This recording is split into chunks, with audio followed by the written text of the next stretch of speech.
Hello दोस्तों, आप सभी का स्वागत है बिंदु सुशील ज्ञान पाठशाला यूट्यूब चैनल में। आज आप लोग देख रहे हैं लिंग स्कूल एंड सोसाइटी। लिंग समाज और विद्यालय का अगला क्वेश्चन है, हिंसा रोकने में प्रिंट एवं इलेक्ट्रॉनिक मीडिया की क्या भूमिका है।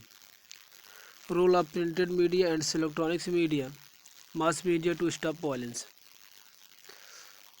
जैसे कि हम जानते हैं कि यह एक दौर था जब बच्चे सबसे पहले रोजगार के रूप में सिविल सेवाओं को चुनते थे। फिर उसकी पसंद होती थी कि बैंक की नौकरी और उसके बाद अन्य सेवाएं। किंतु आज मीडिया के आकर्षण से कोई नहीं बचा है। मीडिया जहां एक और जनता की सशक्त आवाज़ बनकर उभर रहा है, वहीं वह युवकों की पहली पसंद भी बनता जा रहा है। ऐसा नहीं कि मीडिया के प्रति यह आकर्षण केवल शहरी क्षेत्र में ही है। दूर दराज और ग्रामीण क्षेत्र के युवाओं भी इसके प्रति बहुत तीव्र गति से आकर्षित होकर मीडिया में आते जा रहे हैं। मीडिया केवल खबरों से ही नहीं जुड़ा है, बल्कि मीडिया अपने आप में एक व्यापक शब्द है जिसमें समाचार, मनोरंजन, ज्ञान सब कुछ शामिल है।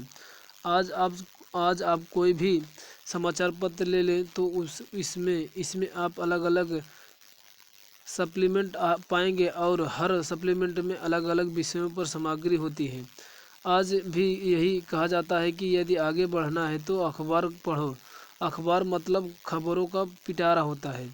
आज अखबार का कलेवर कुछ ऐसा है कि इसमें जीवन से जुड़ी हर पहलू को समेट कर रख दिया है। अब दूसरी ओर है टेलीफोन या टेलीविज़न और इंटरनेट। टेलीविज़न पर समाचार पत्र पढ़ते जाते हैं, उनका विश्लेषण किया जाता है, मंथन किया जाता है, एक्सपर्ट अपनी राय देते हैं और इसमें भी ज्ञान की मनोरंजन दिखाई जाती है। कमोबेश कंप्यूटर पर भी इंटरनेट के माध्यम से आप ई-पेपर पढ़ सकते हैं, समाचार पढ़ सकते हैं, देख सकते हैं। यानी मीडिया में रोजगार की अपार संभावनाएं मौजूद हैं।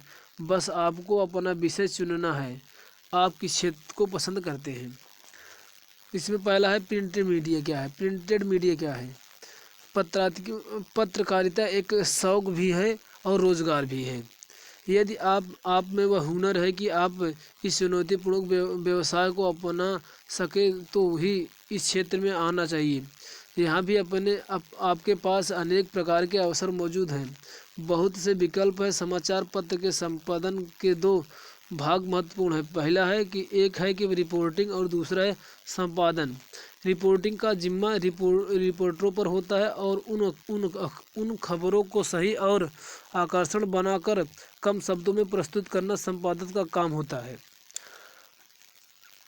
आमतौर पर एक समाचार पत्र में प्रबंध संपादक, सहायक संपादक, समाचार संपादक, मुख्य संपादक, वरिष्ठ उप संपादक और उप संपादक होते हैं।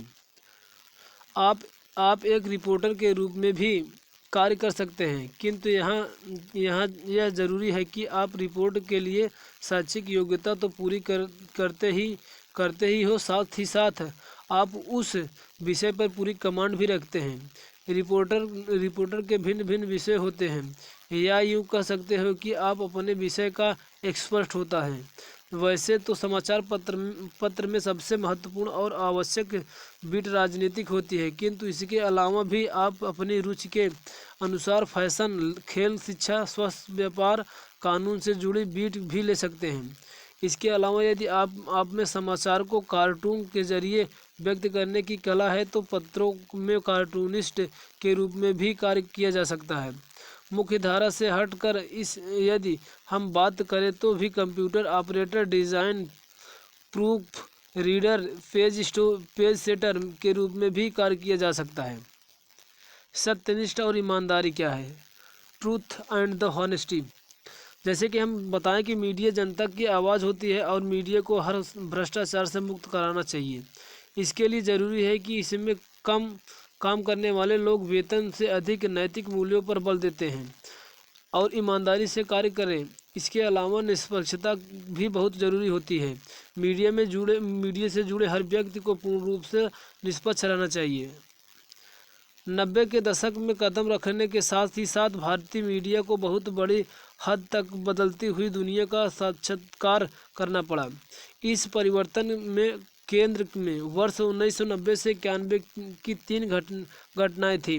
मंडल आयोग की सिफारिशों से निकली राजनीतिक मंदिर आंदोलन, की राजनीतिक और भूमंडली के तहत होने वाली आर्थिक सुधार।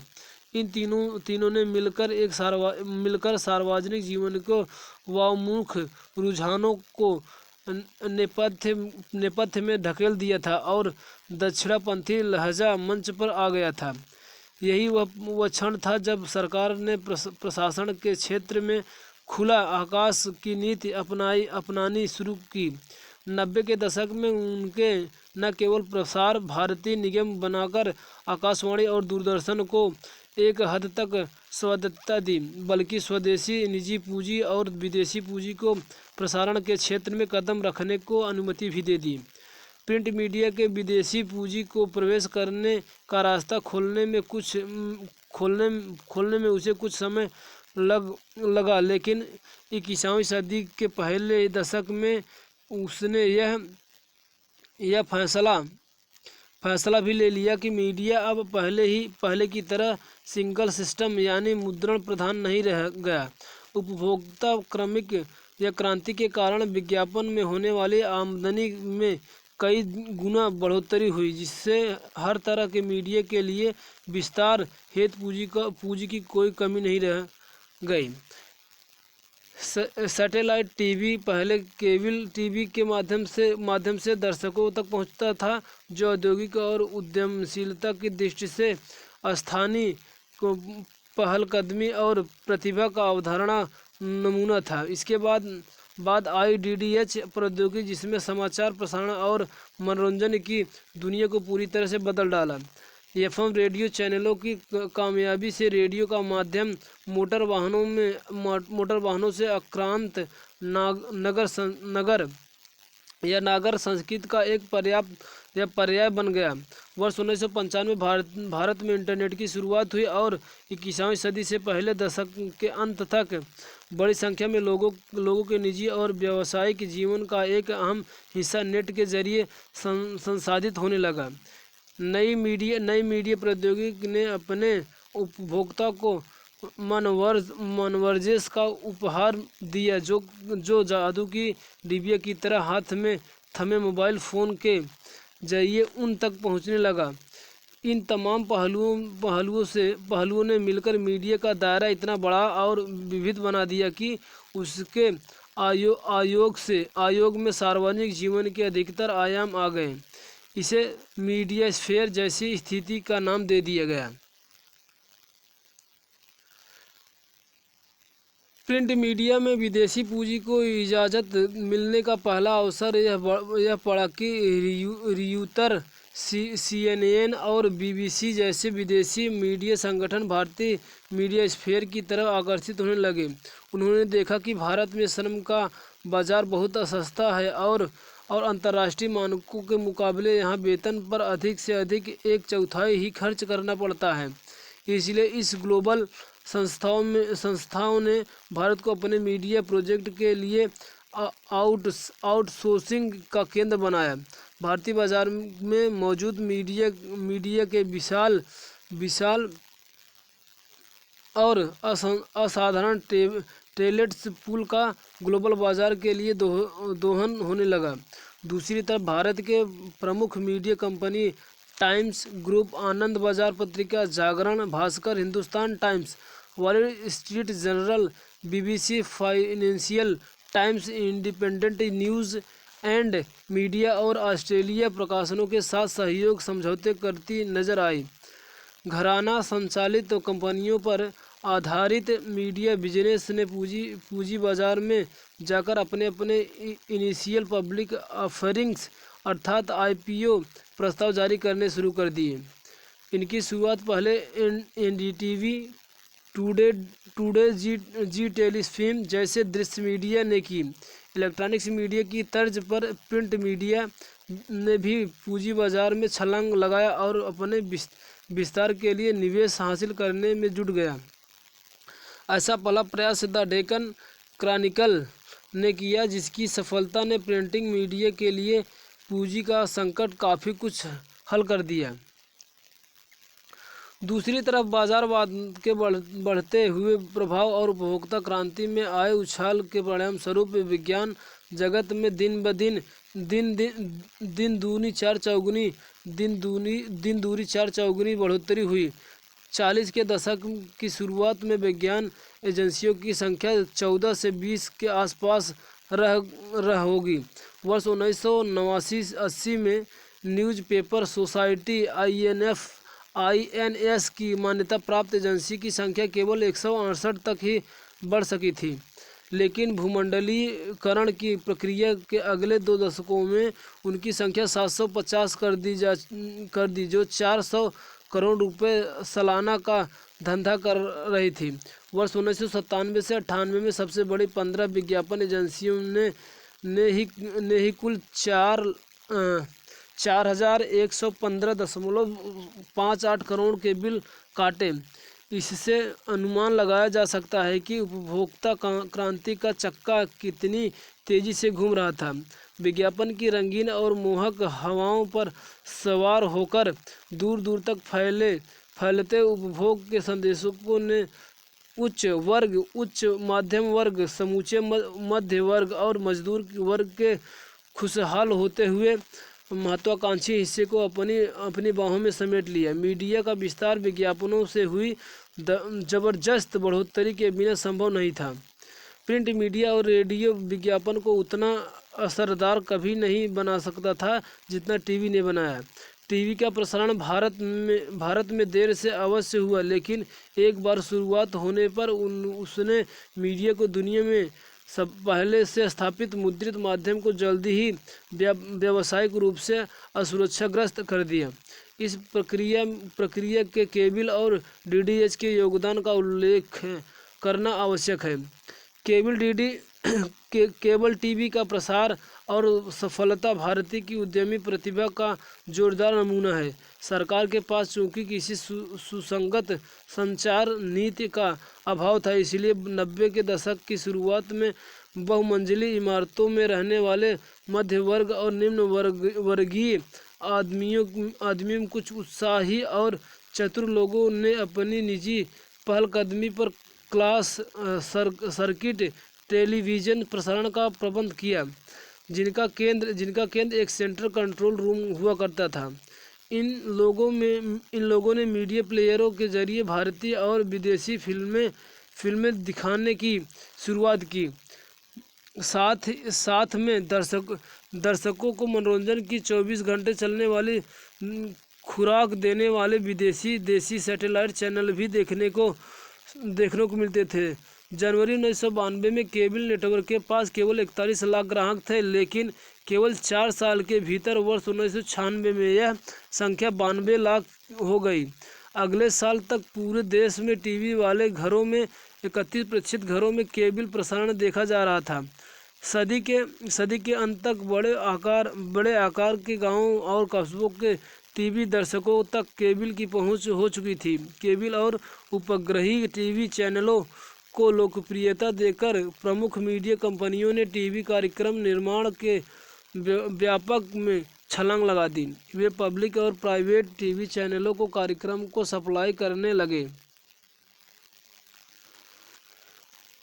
मीडिया की समाज में काफ़ी महत्वपूर्ण भूमिका है। मीडिया को लोकतांत्रिक व्यवस्था का चौथा स्तंभ भी कहा जाता है, क्योंकि इसकी जिम्मेदारी देश और लोगों की समस्या को सामने लाने के साथ साथ सरकार के कामकाज पर नज़र भी रखना होता है। लेकिन पिछले कुछ दिनों में मीडिया की कार्यप्रणाली और रुख पर सवाल उठने शुरू हो गए हैं। सवाल यह है कि क्या मीडिया बदल रहा है? क्या मीडिया के नैतिक पक्ष पर ऐसा सवाल जायज़ है? इसमें दो राय नहीं है कि मीडिया के काम करने के तरीके और चरित्र में बहुत बदलाव आया है, लेकिन यह बदलाव कितना सही और कितना गलत है यह बता पाना मुश्किल है। आज़ादी से पहले की तुलना में देखें तो मीडिया के स्वरूप में एक बुनियादी फ़र्क आया है। पहले मीडिया को आज की तरह आज़ादी हासिल नहीं थी। जिसमें अगस्टस ने भारत का पहला समाचार पत्र द बंगाल बजट 1980 ईस्वी में शुरू किया था। उस वक्त के गवर्नर जनरल वारेन हेस्टिंग्स की पत्नी की आलोचना करने के बाद में उन्हें 4 महीने जेल की सज़ा काटने के साथ साथ 500 रुपये जुर्माना देना पड़ा था। तब अंग्रेज़ अपने हैसियत से प्रेस को संचालित करते थे। लेकिन आज़ादी के बाद बहुत कुछ बदलाव आया। प्रेस की आज़ादी मिली, सरकार और प्रेस के बीच जो दूरियां थी वो काफ़ी कम हुई। आज़ादी के समय भारत में करीब 300 समाचार पत्र प्रकाशित हो रहे थे, लेकिन अब इनकी संख्या 13,000 से भी ज़्यादा है। जहाँ तक मीडिया की आज़ादी के सवाल है दुनिया में 1/3 से ज़्यादा लोग ऐसे देशों में रह रहे हैं जहाँ मीडिया अपनी दिशा तय करने के लिए स्वतंत्र नहीं है। सर्वेक्षणों की रिपोर्ट के मुताबिक मीडिया की आज़ादी के मामले में भारत 140वां है। हालांकि एक आकलन सीधे भरोसा करने लायक नहीं रहता। थोड़ा करीब से देखे तो ऐसा लगता है कि भारत में मीडिया की आज़ादी पर फिलहाल कोई ज़्यादा गंभीर खतरा नहीं है। दूरदर्शन और आकाशवाणी जैसी सरकारी संस्था को छोड़ दे तो किसी भी निजी चैनल पर सरकार का दबदबा नहीं रहता। यहाँ अगर हम दूसरे देशों की बात करें तो फिनलैंड, नॉर्वे और नीदरलैंड मीडिया की आज़ादी के मामले में सबसे ऊपर है। इस कसौटी पर इरिट्रिया, उत्तर कोरिया और सीरिया जैसे देश सबसे निचले पायदान पर हैं। इन देशों में मीडिया को अपने हिसाब से मुद्दे पर खबरें देने या बात करने की कोई आज़ादी हासिल नहीं है। वहाँ मीडिया एक तरफ से सरकार के अधीन काम करता है। हालात का अंदाज़ा लगाया जा सकता है इसी बात से कि इरिट्रिया में सबसे ज़्यादा पत्रकार जेल में बंद हैं। सवाल यह उठता है कि आज़ादी को कैसे आंका जाए। भारत के संविधान में अनुच्छेद 19 के पहले के तहत अभिव्यक्ति के अधिकार की गारंटी दी गई है। प्रेस की स्वतंत्रता उसी का हिस्सा है, इसीलिए इसकी अलग से चर्चा नहीं है। आखिर मीडिया की आज़ादी का मतलब क्या है? क्या सिर्फ सरकार के नियंत्रण से बाहर रहने को हम उसकी आज़ादी मान लें? आमतौर पर मीडिया को सरकार नियंत्रण नहीं करती, लेकिन क्या मीडिया सरकार और कॉरपोरेट जगत के स्वार्थ के लिए काम करता है? दरअसल हम यह कहें कि मीडिया पर आज जो सवाल उठ रहे हैं उनके लिए शायद कुछ स्थितियाँ जिम्मेदार जरूर हैं। अगर मीडिया के दबाव में काम करने की बात पर विचार करें तो यह साफ होना अभी बाकी है कि आखिर वह दबाव किस तरह का है और क्या उसका असर विषय वस्तु पर पड़ता है कि नहीं पड़ता है। मीडिया के कवरेज को लेकर आज सबसे ज़्यादा सवाल राजनीतिकों को भी उठाए जा रहे हैं। कुछ राजनेता अपने अंदाज में मीडिया को चलाना चाहते हैं और अगर मीडिया उनके पक्ष में सकारात्मक खबरें लिखता है तो उसे अच्छा कहते हैं और ऐसा नहीं होने पर मीडिया को कठघरे में खड़ा कर दिया जाता है। मीडिया की क्या भूमिका, रोल ऑफ द मीडिया। भारत में इलेक्ट्रॉनिक्स मीडिया पिछले 15 से 20 वर्ष में घर घर में पहुंच गया है। फिर चाहे वह शहर हो या ग्रामीण क्षेत्र, इन शहरों और कस्बों के केबल टीवी से सैकड़ों चैनल दिखाए जाते हैं। एक सरकारी रिपोर्ट के अनुसार भारत में कम से कम 80% परिवारों के पास अपने टेलीविज़न सेट हैं और मेट्रो शहरों में रहने वाले 2/3 लोगों ने अपने घरों में केबल कनेक्शन लगा रखे हैं। इसके साथ ही साथ दूर दराज के क्षेत्रों में भी लगातार direct to home DTH service का विस्तार हो रहा है। प्रारंभ में केवल फिल्मी क्षेत्रों से जुड़ी गीत, संगीत और नृत्य से जुड़े प्रतिभाओं के प्रदर्शन का माध्यम बना एवं लंबे समय तक बना रहा। इससे ऐसा लगने लगा था कि इलेक्ट्रॉनिक मीडिया सिर्फ अपनी कला क्षेत्र से जुड़ी प्रतिभाओं के प्रदर्शन के मंच तक ही सिमट कर रह गया है, जिसमें नैसर्गिक और स्वाभाविक प्रतिभा प्रदर्शन की अपेक्षा नकल को ज़्यादा तवज्जो दी जाती है। कुछ अपवादों को छोड़ दिया जाए तो इलेक्ट्रॉनिक मीडिया की यह नई भूमिका अत्यंत प्रशंसनीय है और सराहनीय है, जो देश की प्रतिभाओं को प्रसिद्धि पाने और कला एवं हुनर के प्रदर्शन हेतु उचित मंच और अवसर प्रदान करने का कार्य कर रही है। मीडिया कभी कभी बहुत नुकसान पहुंचाता है। आज़ादी के बाद हिंदी पत्रकारिता व्यक्ति, समाज और राष्ट्र के नवनिर्माण के प्रति प्रतिबद्ध हुई। उद्बोधन जागरण क्रांति के पश्चात पत्रकारिता ने व्यक्तित्व निर्माण करने का महत्वपूर्ण कार्य किया। हिंदी भाषा को माध्यम बनाकर करोड़ों निर्वस्त्र राजनेताओं का पथ प्रदर्शन किया। नया आत्मबोध, नई चिंतनधारा, चेतन रचनात्मक तत्वों के व्यापार प्रचार प्रसार का कार्य करने वाली हिंदी पत्रकारिता को बल देने का महत्वपूर्ण कार्य सूचना प्रौद्योगिकी ने किया। इसे मानना होगा कि हिंदी पत्रकारिता के साथ साथ हिंदी भाषा विकास के दूरदर्शन, सिनेमा, आकाशवाणी, इंटरनेट आदि आधुनिक जनसंचार माध्यमों की भूमिका प्रभावकारी रही है। इसे नकारा नहीं जा सकता। समकालीन युग सूचना औद्योगिक का युग कहा जाता है। सूचना विस्फोट के इस युग में इंटरनेट की भूमिका का महत्वपूर्ण और सर्वव्यापी परिपलब्ध होता है। अतः हिंदी भाषा विकास में आधुनिक संचार माध्यम के रूप में इंटरनेट का स्थान नवीनतम प्रणाली के रूप में बोधगम्य बनाने तथा परस्पर व्यवहार बढ़ाने का यही एक विश्वव्यापी और सशक्त माध्यम है। वास्तव में भाषा के अनेक अभाव में मूक प्राणी निरीह बना करता रहता है। विचार बहरे हो जाते हैं और व्यवहार लंगड़े बनकर रह जाते हैं। भाषा के कारण ही मानव सुसंस्कृत होता है, सम्मान और यश का भागी बनता है। मौखिक और लिखित संचार संसाधनों में अरबी, अंग्रेजी, इतालवी, उर्दू, चीनी, पारिवारिक की भाषाएं, जर्मन, जापानी, तमिल, तेलुगु, पुर्तगाली, फ्रांसीसी, बांग्ला, मलय, बरहसा, रूसी, स्पेन तथा हिंदी ये 16 प्रमुख भाषाएं हैं हिंदी में। गौरव की बात तो यह है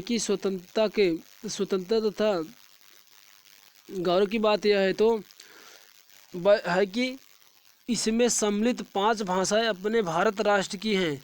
चीनी और अंग्रेजी भाषा के बाद हिंदी ही विश्व की प्रमुख भाषा है, जो स्वतंत्रता प्रभुत्व की अमरवाणी है। हिंदी मानव के बुद्धि, कौशल, विवेक, चिंतन, आचार व्यवहार तथा संस्कृति की भाषा है। अतः हिंदी भाषा को कंप्यूटर के माध्यम से पाठकों तक पहुंचने का विचार सामने आया। समाज में मीडिया की भूमिका क्या है? Role of media in the society. समाज में मीडिया की भूमिका पर बात करने से पहले हमें यह जानना होगा कि मीडिया क्या है। मीडिया हमारे चारों ओर मौजूद है। टीवी सीरियल व शो जो हम देखते हैं, संगीत जो हम रेडियो पर सुनते हैं, पत्र एवं पत्रिका जो हम रोज़ पढ़ते हैं, क्योंकि मीडिया हमारे काफ़ी करीब रहता है, हमारे चारों ओर मौजूद रहता है, तो निश्चित ही बात है इसका प्रभाव भी हमारे ऊपर और हमारे समाज पर पड़ता ही होगा। लोकतंत्र के 4 स्तंभ माने जाते हैं: विधायिका, कार्यपालिका, न्यायपालिका और पत्रकारिता। यह स्वाभाविक है कि जिस सिंहासन के 4 पायों में से एक भी पाया खराब हो जाए तो वह रत्न जड़ित सिंहासन भी अपनी आन बान शान गंवा देता है। किसी ने शायद ठीक ही कहा है कि जब तोप मुकाबिल हो तो अखबार निकालो। हमने व हमारे अतीत ने इस बात को सच होते भी देखा। याद कीजिए कि वो दिन जब देश गुलामी की जंजीरों से जकड़ा हुआ था, तब अंग्रेजी हुकूमत के पांव उखाड़ने देश के अलग अलग क्षेत्रों में जनता को जागरूक करने के लिए एक ब्रिटिश हुकूमत की असलियत जनता तक पहुंचाने के लिए कई पत्र पत्रिकाएं व अखबारों ने लोगों को आज़ादी के समर में कूड़ पड़ने एवं भारत माता को आज़ाद कराने के लिए कई तरह के जोश भरे व समाज के प्रति अपने उत्तरदायित्वों को बखूबी से निर्वहन की। तब देश के अलग अलग क्षेत्रों से राजस्व, केसरी काल, पयामे आज़ादी, युगांतर, वंदे मातरम, संध्या प्रताप, भारत माता, कर्मयोगी, भविष्य, अभ्युदय, चाँद जैसे कई ऐसे पत्र पत्रिकाओं ने अपने सामाजिक सरकारों के बीच देशभक्ति का पाठ लोगों को पढ़ाया और आज़ादी की लड़ाई में योगदान देते हुए हमें जागरूक किया। अमेरिका के तीसरे राष्ट्रपति थॉमस जेफरसन ने कहा था कि यदि मुझे कभी भी निश्चित करने के लिए कहा जाए यह कहा गया कि अखबार और सरकार में से किसी एक को चुनना है तो मैं बिना हिचकिचाए यह कहूँगा कि सरकार चाहे न हो, लेकिन अखबारों का अस्तित्व अवश्य रहे। एक समय था जब अखबार को समाज का दर्पण कहा जाता था। समाज में जागरूकता लाने में अखबारों ने महत्वपूर्ण भूमिका निभाई। यह भूमिका किसी देश अथवा क्षेत्र तक सीमित नहीं है। विश्व के तमाम प्रगतिशील विचार वाले देशों में समाचार पत्रों को महती भूमिका से कोई इनकार नहीं कर सका। मीडिया में और विशेष तौर पर प्रिंट मीडिया में जनमत बनाने की अद्भुत शक्ति होती है। नीति निर्धारण में, जनता की राय जानने में और नीति निर्धारकों तक जनता की बात पहुंचाने में समाचार पत्र एक सेतु की तरह काम करता है। समाज पर समाचार पत्र का प्रभाव जानने के लिए हमें एक दृष्टि अपने इतिहास पर डालनी चाहिए। लोकमान्य तिलक, महात्मा गांधी और पंडित जवाहरलाल नेहरू जैसे स्वतंत्रता सेनानियों ने अखबारों को अपनी लड़ाई का एक महत्वपूर्ण हथियार बनाया। आज़ादी के संघर्ष में भारतीय समाज को एजुकेट करने में समाचार पत्रों की विशेष भूमिका थी। यह भूमिका इतनी प्रभावशाली हो गई कि अंग्रेज़ों ने प्रेस के दमन के लिए हर संभव कदम उठाए। स्वतंत्रता के पश्चात लोकतांत्रिक मूल्यों की रक्षा और वकालत करने में अखबार अग्रणी रही है। आज मीडिया अखबारों तक सीमित नहीं है, परंतु इलेक्ट्रॉनिक मीडिया और वेब मीडिया की तुलना में प्रिंट मीडिया की पहुंच और विश्वसनीयता कहीं अधिक है। प्रिंट मीडिया का महत्व इन बात से और बढ़ जाता है कि आप छपी हुई बातों को संदर्भ के रूप में इस्तेमाल कर सकते हैं और उनका अध्ययन भी कर सकते हैं। ऐसे में प्रिंट मीडिया की जिम्मेदारी भी निश्चित रूप से बढ़ जाती है।